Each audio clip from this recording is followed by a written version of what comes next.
everybody. My name is Stephen Player. I've been illustrating freelance for the last 35 years. And I used to illustrate in watercolor exclusively because it gave me the effect that I was after in a nice quick way that didn't have to dry for days. And I could blend and as I say, get the effect I'm after. But in the last 10 years, I've converted entirely to Photoshop, and that's what today's demo is going to be of. So as you can see, what I'm doing here is drawing a head, and I'm going to be drawing it from a low viewpoint to get some interesting angles. And I'm just drawing with a black brush straight onto the image, and I'm really thinking about here at the moment how lines are wrapping around this egg that I've started off drawing. Put the neck in. And now I'm thinking of the line that runs through here, which would be the line that the eyes will be resting on. Drawing that in. Now the reason that I changed to Photoshop was that, well, there's several reasons, many reasons. And I'm hoping to show you them all in this demo. But one of them is that you can change anything at any time. Unlike a lot of other, well, any other medium, Photoshop was designed by humans for humans, so it does exactly what humans want it to do because that's how we designed it. And as you will see, we're not fighting our medium as we are with other mediums trying to get mud, well, paint, to do what we want it to, when we have actually designed the medium to do what it, to do exactly what we want. So I'm going to place the ear in. Top of the ear is often or usually in line with the top of the eye, and the bottom of the ear is in line with the nostrils. Now, one thing that you can do in Photoshop that is much harder to do in any other medium is to erase. Now, this is actually smudging and just moving around the pixels. And because I start with my brush on a gray pixel, I am just replacing the black pixels with it. So you can see it's a perfect and effortless erase with nothing left over, so no one ever knew if you made a mistake. And then other things that are advantages are being able to change the size of your brush. So you don't have to buy a whole range of brushes and pick them up and choose them and select them and keep them clean and all of that stuff. You can literally change it at will into any shape or size. What I'm doing here is adding some shadows. I'm going to have the light coming from the right, top right here. I'm going to add some shadows in here.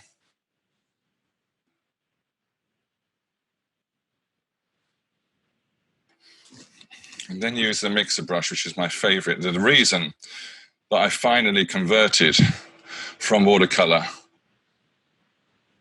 to digital was when the mixer brush was developed, which is basically a perfect blend. I was always as an art student, I was a great admirer of Salvador Dali, partly for his imagery, but partly because of the supernaturally smooth blend that he got in his oil paintings. And I wanted to get that same perfect representation of flesh. And I found watercolor did that best if I had the limitations of being an illustrator. That being that you need to get work done quickly and send it off quickly. You don't have days or weeks to wait for layers to dry so that they're ready for the next treatment. So watercolor was the medium that I settled on. I need to get some darkness into these lips. And what you can see I'm also doing at the same time as painting in these values is I'm blending in what started off as a line drawing. So some artists, some Photoshop artists will do their line drawing on another layer. and then add their values underneath. And that's great if you want to have your line in your final image. But if you are, because then you can keep your lines separate. But if you don't, and if you want the whole overall effect to be of reality, like a painting without lines, because lines are not real, they are symbols of edges. So what we're really doing when we put a line down, when we're doing a cartoon, is we're saying this is the difference between, or this is the edge between two different values. And rather than going to all the time and trouble of painting those values in, I'm going to use a line to symbolize where that transition is. And we have come to a place now where we recognize those lines as edges, and we translate in our brains the flat cartoon into form. Now I'm going to start adding highlights. Now, all I have done is, because I've learned my shortcuts over the years, keyboard shortcuts for Photoshop, all I have to do is push a couple of keys and I've got a white brush. I don't have to worry about going and finding my white pencil. If I want it to be finer, like I do now, I can make it finer just by pushing a button. I don't have to go and find a finer pencil. I don't have to sharpen my pencil or my charcoal or my pastel or use a smaller brush with my oil paints. So I really have abandoned all other mediums for this one because, in my opinion, it replaces them all. It gives you every effect you could want from any other medium in an embarrassingly convenient way, in that, it makes all the effort involved in other mediums unnecessary, and you feel a little bit like you're cheating. However, of course you're not, because what you're doing here is you are still using exactly the same ability and skill that you would be using in oil, but in a quicker way, which means that not only can, of course, you make a little bit more money because you can turn out more work in the time available, but you can do better work and reach your image, the image that you dreamed of doing when you started to paint or draw this particular image. You get there quicker or more quickly. And so you have more time to do more work and get a better image. Now, ears are something that, the last things that my students kind of learn to draw, I think, because they are a little intimidating in their complexity. When we look at someone's ear, there's a lot going on in there. And it can just be tempting to say, oh, well, I'll simplify that. But unfortunately, the ear is a pretty standard form, and it's something that you don't see simple versions on humans. So it is essential eventually to, if you're going to be a professional artist, to learn that form if you don't want to work from photographs. It is essential. I'm not a big fan of using photographs for my own work. For me, learning to paint or draw was about learning to see and learning to understand the world around me, not to reproduce mechanically something in front of me like a photograph. So my painting and drawing has improved over the many years I've been alive due to my evolving of my understanding of what I'm seeing and how I'm seeing it, the proportions of the head, in this case, the way light interacts. Now I'm going to go for a big brush. I'm going to do a black brush. You can see over here when I push my keyboard that gets bigger. And I'm going to go for a soft brush, something I don't use very often because it has a little bit of a graffiti. That's too dark. So I don't want it that dark. I can do several things, but what I'm going to do is undo it. Because one of my buttons, it just allows me to undo the thing I just did, which is absolutely amazing. When you think about other mediums, that still might be too dark, but I'm going to let that go. Let's undo it again just to prove to you that I can. And I'm going to go for 10%. By pushing 1 on my keyboard, the opacity up here turns to 10%. So now, there we go. As an artist, I'm a pretty cautious person. And I don't take big risks. because I used to be a watercolorist, and risks and watercolor don't usually get on too well, especially in the style that I paint in, and that you really don't want any mistakes because you will have to somehow try and save it. And watercolor is not a forgiving medium. So I'm very used to being cautious when I'm painting, and that's perfect if you're digital, because caution is absolutely catered to, or not, of course. It's a matter of choice. So I'm going to just put that little bit of a soft line in here for the cheek. But what I mean is that I can go back and undo, and knowing that I can go back and undo what I've just done gives me the freedom. Let's zoom in now. So I can see that going more closely and render things more carefully, which is great as you're getting older, because most of us lose the ability to focus or change the focus on our eyesight as we get older. So it's not so easy, and this is why people wear so many pairs of glasses and change their glasses all the time. It's because they can't change the focus in their eyes. So it's very useful as you get older to be able to zoom in, which is another way of changing your focus, making the image bigger. And you can stay the same distance from the image, but you can go in and deal with details without having to change your glasses. Now, another thing you can do is if I now pull out and flip it. This is something that artists have done for a long time. It's a great way of checking whether your work is accurate or not, because especially if you, like me, I'm going to now go for a hard brush. So I'm going to undo that, go for a hard brush here again.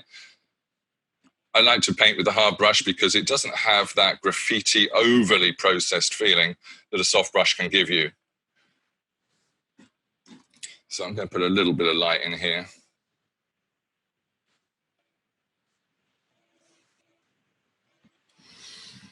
But when you flip an image, you get to see it from as if it's new. It's no longer the same image you've been looking at for the last 10 minutes or 10 hours or 10 weeks. It is now a slightly newer version because you've been looking at it from a different angle. And that can really help you. So what I've done here is I've drawn a marquee around here.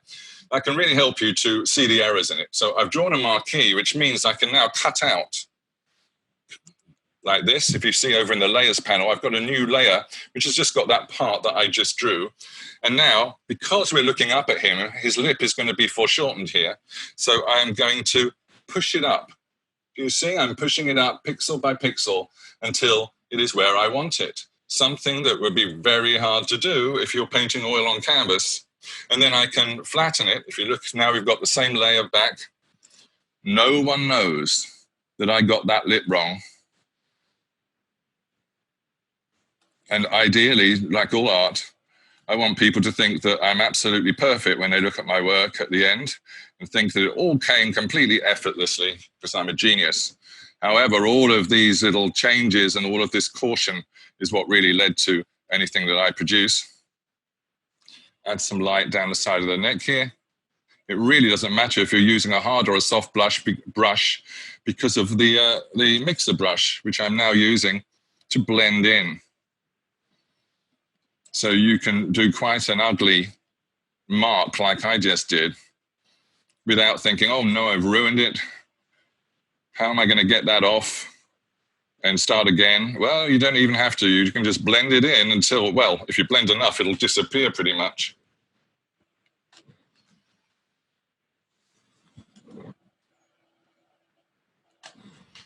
Now, I'm going to add some hair, I think. With a bigger brush, dark hair. And the reason I'm working in grayscale is I find it much easier to deal with my values, lights and darks, separately from dealing with color. And that's something that Photoshop or digital painting allows you to do. Now, of course, you can, and artists have traditionally done this in oil as well, creating a grisaille, a neutral painting underneath color glazes. But as I mentioned earlier, that takes time. It takes time to paint the grisaille, to get the grayscale version or the monochrome version underneath. And then you have to let it dry before you start glazing. And all of that time is taken up in your time to do the image for your client.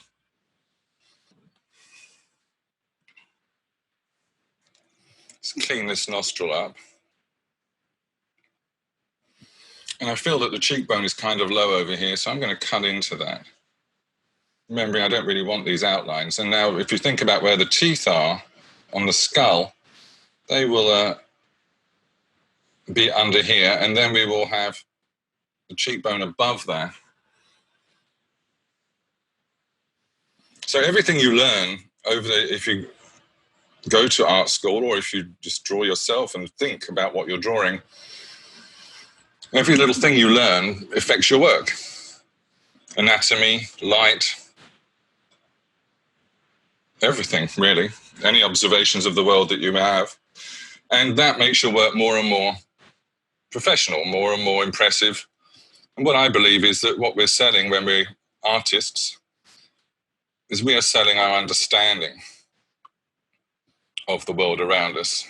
And that is what quality is. A sophisticated understanding rather than a naive understanding. Though, of course, there are artists that prove me wrong.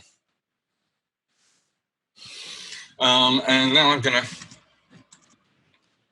have some hair over here. So it looks, it's quite easy, as you can see, to render something like skin because it's a matter of blending in.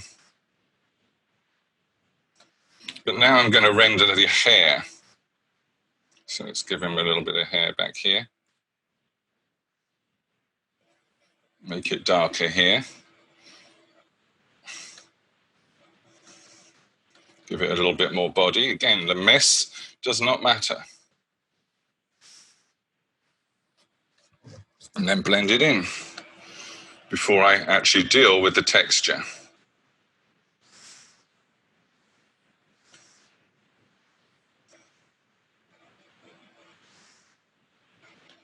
Like so. Now I'm going to set my history here, which means that this image has now been remembered by the computer. And if I need to, I can go back to this stage. So I can go back to when the hair was blank if I make a mess of it all, which I'm hoping not to do. And now I'm going to get a thin brush. So here's my brush size. I'll make it thinner. And paint in some strokes to represent the hair. And I'm going to let it go over the ear, which is obviously a really bad idea in any other medium, because if it was charcoal or oil or any other medium, we would have to worry about how to get that off. And so we wouldn't do it. Just get this hair texture to go over here. But now, because I set my history up, my history brush is a hard round brush and it's 100%, so it's perfect. I can now take away anything that I wish I hadn't done, taking it back to that stage that when I clicked on it, the history panel. So now I have that. Now brush, I'm going to put some highlights in too. Thinking about where the light is and where on the hair that will catch. Because if you look at hair, you'll notice that you can't see the hairs in every area. It's mostly in the light that you can see it. Now I'm changing the mixer brush that I've been using on quite a high setting to a lower setting to blend over the hair, stop that feeling of separate brush strokes and get it to blend in. Again, this is my preferred technique of realism. So I want the hair to look as realistic as possible and to fade into the shadows rather than be in a cartoony way, in your face. So something like that. Now, this is a man that I'm drawing here. And I think I might convert him into a woman, which means we would have to change the proportions. So a man tends to have a larger chin than a woman. So I'm going to take this chin area Copy it. And then on a new layer, as we've done before, move it up to make it smaller. Now I can also make it smaller, like this. So if I want a little button chin rather than a big chin, I can do this, make it literally a smaller drawing, something impossible in other mediums. You can't, even if you could and chose to cut out a part of your painting and stick it on, again, you'd have to be very careful, and it would take a lot of repairing. But even if you decided to do that, you could never resize it. Now I'm going to get my eraser tool, and there it is there. And I'm going to remove the back of the neck, which has now been completely misplaced, hasn't it? So I can get rid of that and get the neck back to how it was before, which isn't how I'm going to want it in the end. But there we go. Now this is a smaller chin. And because I can blend all this, I'm not going to worry about that. And I'm going to just flatten it so that it ends up being one image again, one layer again. And just to clean things up, over here a little.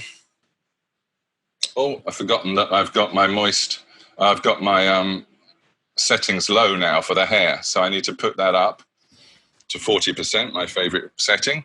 And that will allow me to blend this neck in no time. And I remind my students that this is no time compared to any other medium.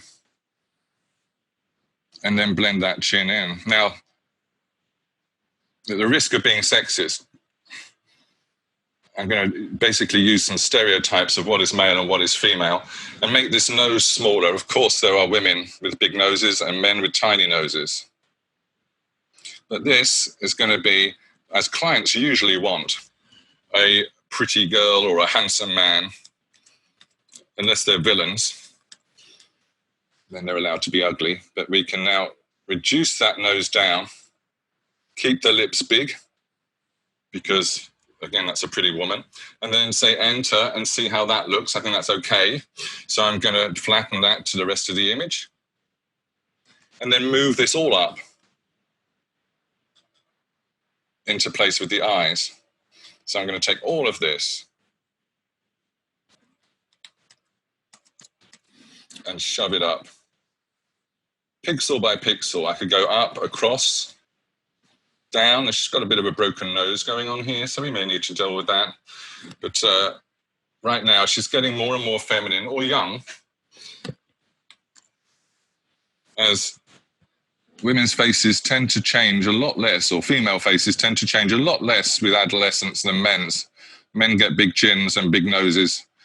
Women can and often retain similar proportions to the child, with the bigger eyes and the smaller chin, and also the brow ridges, which is, as you can see, pretty significant here. So I'm going to use my smudge tool to diminish the brow ridge over here, where you can really see it, and get a domed sort of forehead, which is more feminine, and get my history brush up and bring that cheek back that I took so long blending earlier.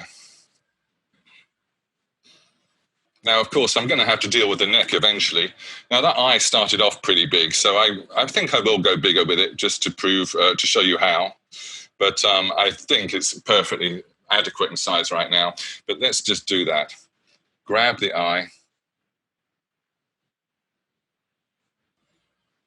Cut it out. And then, with the little handles, I can make it bigger. So she's going to be a fantasy kind of character with really huge fairy-like eyes.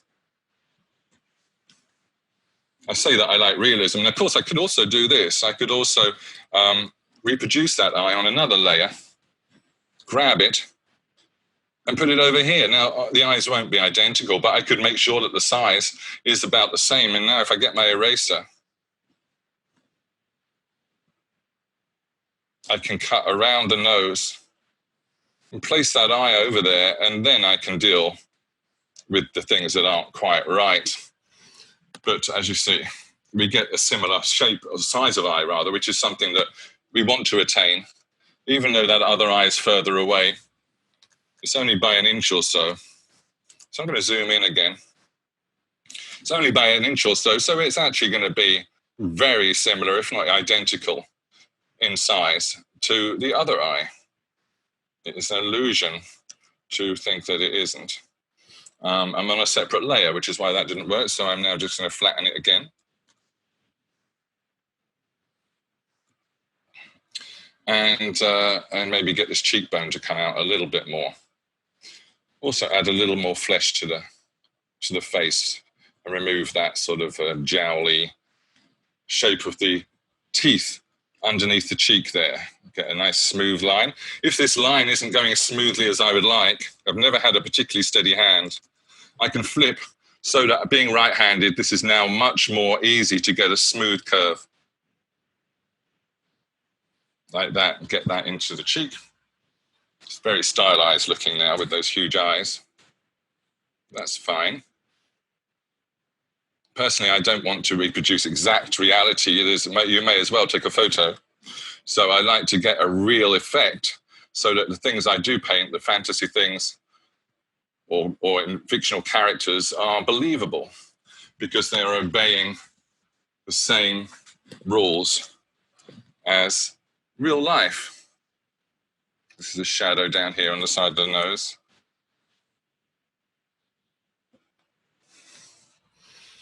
And I'm going to let this hair come over because she seems like she's getting a little bit of male pattern baldness up there. That won't do. There we go. Here she's got a really meaty neck. So I'm going to first of all just grab the back of her head. I want to get that hairline in. So I'm going to grab that. Actually, I'm going to start again. Remove that mask and think about what I'm about to do before I do it. And grab this here. I'm going to grab the jaw there too. And then the whole of the back of the head. And now, shove it in. Shove it in. She's got a very strong chin. So this is what comes as you get older and older as an artist, is you're more and more able to make these judgments. You've seen that many more people, and hopefully you've spent time really looking rather than just happening to see them. And that gives you more and more knowledge about how things should look. And that instinct is invaluable because it's then that you can say, oh, I need to change this. And in the end, that's what at least my work is, a lot of my work is about, is starting with something and then changing it to correct it and correct it and correct it until it looks better. So that chin now, I was trying to demonstrate earlier how it could be shrunk down, but still, I feel it's too prominent. So there we go. And the forehead, even though I took the brow ridge off, is not prominent enough. All of this is due to my old man's instincts. Just telling me that we need to make these changes. I'm going to drag this background color in here. So I'm using a smudge tool to drag in the background color rather than have to redraw the actual head. So I'm putting the background into the place where I need it. I've made the neck thinner, which is a much more feminine thing, and I'm going to go a little higher up here and think about the back of the skull. So I have been working on this for another half hour or so to clean it up and to perfect it. As you can see, I've moved some things around, and I've added a new light source from the right or the left, if I flip it, because that is a really useful way in creating form. Basically, a new light source is saying this surface is facing to the right, and because it's white, and your brain understands that, so it becomes more and more three-dimensional because you understand that the line on the white or the white side of something that is brighter than the left side means that it's facing a certain direction. Now, what I want to try and do now is to make this young lady into an old lady, or maybe an old man. Let's see how it goes. So I'm going to play around with her proportions. Basically, all I've done up until now is the same thing that I did earlier in the demo. But I'm now going to use my understanding of what happens to us as we get older, which unfortunately is increasing every year. And one of the things that happens, you'll be glad to hear, is that you lose the elasticity in your face and the rest of your body, and your mouth will slowly descend lower and lower. And as you can see, she's getting older as I speak, because the mouth is literally, the top lip is stretching out, and it is not as high as it used to be when she was a young girl, and that has made it so that if she fell asleep, for instance, and her mouth fell open, you would see her bottom teeth, whereas with a child or a younger woman, you would see her top teeth. So let's zoom in on this. I'm now going to just join this up with my smudge tool. I need to turn it. It's on darken. That's the problem. I need to change that to normal so that it will take the light and let that lip go down. Now, the other thing that happens to lips when we get older is they get thinner. And as we all know, because of the plastic surgery that is so popular now, a lot of people will try to counteract that with lip implants and injections and stuff. But this woman can't afford that. So she is going to have, and I'm going to use my history brush here, so I want that cheek back for the moment. I flipped it, didn't I? I think maybe that's the issue. There we go. Yes, so now you can see she's already looking older because I have let that lip lower. And now I'm going to let the lip get thinner. So I'm going to try doing it this way by getting the bottom lip. Actually, no, what I'm going to do is show you a new method. So I'm going to grab the whole lips like this, copy it onto a new layer, then Control-T, and just see what happens if I squish them. Now, that wasn't what I wanted to do, so I'm going to say Enter to that and then undo it. And then I'm going to remember to push Shift, so Control-T, push Shift, and then just push it up and make those lips thinner and thinner. You can see it's making them thinner, but it's also changing the angle of the mouth a little. So I'm going to go really old on this woman. So I'm going to go to say that much thinness. Now, lower it down again. And now I'm going to use the warp. So I'm going to go to Edit and use the warp here. What that does is basically turn the whole thing into a piece of rubber. As you can see, I can stretch it around as if the painting was on a piece of rubber. This is what I mean when I say that this is designed by people and not nature or God, in that it is made for us. Someone has thought, what would be really ideal? What would an artist really love? And being able to take the drawing that you've just finished and then regretted because you made the lips too small or the wrong shape or whatever. If only I could just grab it and bend it. And they did it. This is why I never have gone back to watercolor or any other medium, because this just makes so much more sense. So here she is looking older already. I'm going to get my history brush up, take that away. Oh no, that's bringing back the old lip. So I'm going to just blend that in. I also wanted to show, by rendering the image further and making it more and more sophisticated, I wanted to show you how Photoshop allows you to make changes at any time. In any other medium, really, the changes should be kept to the very early stages, because that is what's going to, that's when you have the ability to move your basic drawing around. But in Photoshop, you can do it at the last minute. So I'm going to grab this eye, put it down on a new layer. In fact, I should flatten that layer already and put that back on there. And then this one, keyboard, oh no, I've got the wrong one. So I wanted to take this one out, move that one down here. This is a problem that I have, being an old fella, is that I can easily get mixed up with my layers. So I don't want that mouth layer anymore, but I do want this eye layer. And I get mixed up, so I try and keep my layers to a minimum. Push Command-T, and then I'm going to shrink it down, because the same thing, not eyes don't get smaller, but they get more squinty as we get older, and I will deal with that in a moment. But let's just make that eye smaller first, because a big eye is basically associated with childhood, because the eyes don't grow as much as the rest of the body, so they end up looking a lot bigger on a child than they do on an adult. So smaller the eyes, the older we feel. At least that's my belief. So I am now going to get my flatten that on, blend it in, just because I am obsessive about things looking clean and neat. And I don't mind having that little groove there, because another thing that happens as we get older is we lose the fat underneath our skin. So we are going to start to see brow ridges and things like that.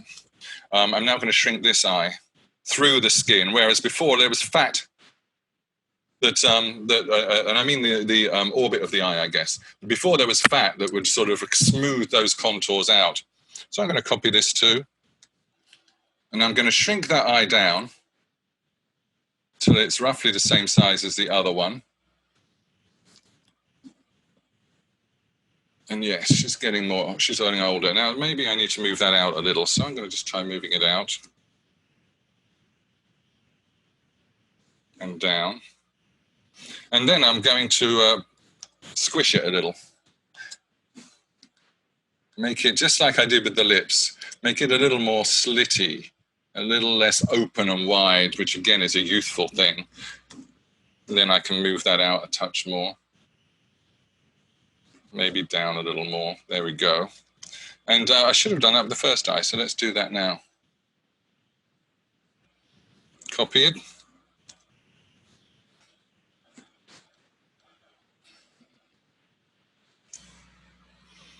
Say enter. She's looking older again. Now I'm going to flatten that to the head too. So now if we pull out, you can see that she's getting older, but she's looking rather full in the face. Again, these are all things that now, with the benefits of plastic surgery, we are able to correct. But without plastic surgery, the filler, the fat under the skin here is lost over the years. And we end up seeing those cheekbones much more sharply. And even though, as I mentioned earlier, women have less of a brow ridge than a man, whatever they have will become more obvious. Let's blend this in. I don't need to be too careful, because we're going to end up with an eye bag to make her older. So let's do that now. Thinking about where the light is coming from. So we're going to have the shadow on this side. And then the light catching here. And then blend.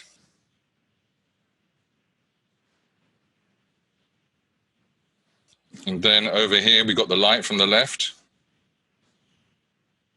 which is going to catch on that eye bag. And blend. So she's looking older again. Also going to get a slight line down here from the corner of the mouth. When you think about it, the head doesn't actually do an awful lot. The eyes move around and the mouth moves around. And that's the places where you'll notice that the creases happen, as well as the brow, which is very expressive. So the brow moves around too, and we see a lot of creases on that. But otherwise, we don't get an awful lot of action. Therefore, the creases do seem to congregate around these areas. And the big one that I've missed so far is this one beside the nose. So all that smiling and all that screaming and everything else that she has done over the years eventually takes its toll. When the skin loses its elasticity, you start to see the folds that creates. They don't disappear anymore. And down here, with all that movement of the mouth, we basically get a bagging, a sagging of the cheek. So I'm going to just allow this cheek to hang down a little more. Basically, it's a jowl now. That often connects up here. So blend it in.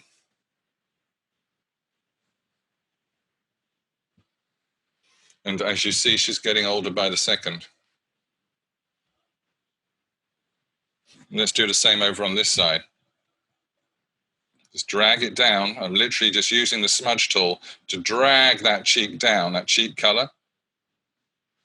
And let that hang down here. She's still quite an attractive older lady. As I mentioned earlier, it's rare that clients want to see unattractive people. It's very much like television and everything else, in that everyone should be of a high attractiveness level, except for villains. But there are no stories that have only villains in them. they all have heroes and heroines. So we must be able to do a good, attractive person at will. And that is one of the harder things, because let's make this nose a little bigger. The reason I'm going to do that is that over the years, the skull actually shrinks. So things like the ears and the nose end up being bigger on the skull because they don't shrink. So I'm going to now turn this into an edit, transform, warp, and drag that nose tip out and make her have a bigger nose. I literally, as I did before with the lips, grabbed my painting and dragged it out to where I wanted it, and then just put that back down, and we have an older lady. Now, I wanted to show you if I can just blend in this area here, because it always drives me crazy not to see it, hard edges and difficult little corners. So blend that in there. Now, of course, we could go a lot more into creases and stuff, but that's not much fun to watch. However, another thing that happens with old age is that we end up losing our eyesight to a degree, or the focus thing. I think that eye is at the wrong level, isn't it? So what I'm going to do is grab this eye here. I flipped it, and that proved to me that I was right. So I'm going to now just shove it up higher. And now it seems to be on, maybe a little higher still. Now I can flip it again. And I think I'm going to stick with that. Maybe move it out a little. There we go. Looks a little bit like my mother, and that is because what you find when you work from your own imagination is that you draw on faces that you know, often your own or your family, because they tend to have similarities. But it's something that you'll find happens unless you have a direct reference that you're copying, and then, of course, you would copy that. But left to your own devices, or its own devices, your imagination will pull on what it knows best, and that is what it sees the most, which is your face in the mirror, or your family, the people around you. So now what I'm going to do is, as I say, she's losing her eyesight now, so I'm going to give her some glasses. And so I'm going to add a new layer first, and then I'm going to use a method that Photoshop has developed recently called symmetry. You use this butterfly up here, and this is the line it gives you. Now I can start to draw my glasses and know that my lenses are both the same shape and both the same size, which is great if someone was staring directly at you, but they're not. But it's still a very good start. So I'm now going to turn the symmetry off and grab it and move it down to being roughly in the right place. And now I need to play with the perspective on it. So I'm going to move this line down so that I'm trying to get the bottom of the spectacles to sit on the same sort of part of the face.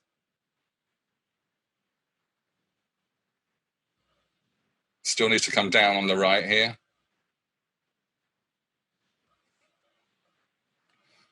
And make it a little smaller. Still need to maybe lift it up here.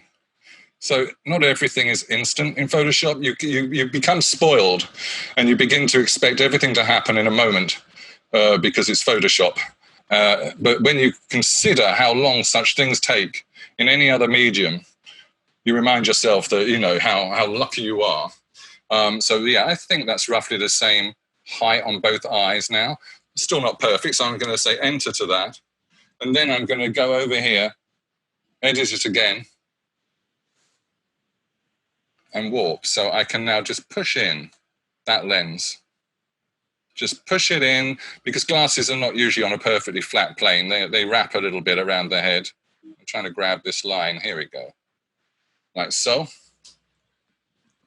Enter that. And now fit it onto the nose. Like so. And now get my eraser and remove the part I don't want. Like that. And now she's got a pair of glasses on.